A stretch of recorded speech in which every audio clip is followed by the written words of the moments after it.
शहबाज शरीफ ने डहरगी के करीब सर सैयद एक्सप्रेस और मिल्लत एक्सप्रेस के तसादुम पर रंजो गम और अफसोस का इजहार किया और कहा कि ट्रेन के तसादुम में कीमती जानों के ज़िया और दर्जनों मुसाफिर ज़ख्मी होने पर दिली दुख है। मुतासरा ख़ानदानों से हमदर्दी और ताज़ियत करते हैं।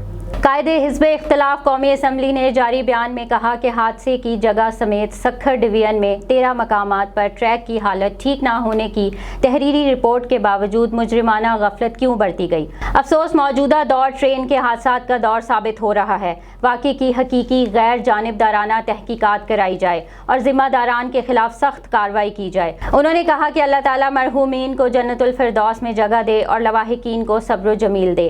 साबिक सदर ने रेलगाड़ियों के टकराने पर इंसानी जानों के नुकसान पर इजहार अफसोस किया। आसिफ जरदारी ने जाँ बहक अफराद के लिए लवाहिकीन से हमदर्दी और ताज़ियत भी की। उन्होंने कहा कि वफाकी हुकूमत जाँ बहक अफराद के लवाहिकीन को मुआवजा अदा करे।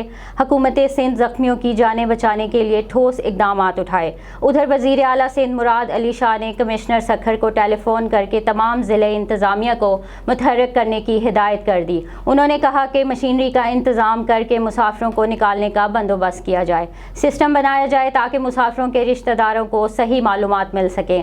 वज़ीर आला सिंध ने मुसाफिरों की रिहायशी और खाने पीने का इंतज़ाम करने की भी हिदायत कर दी।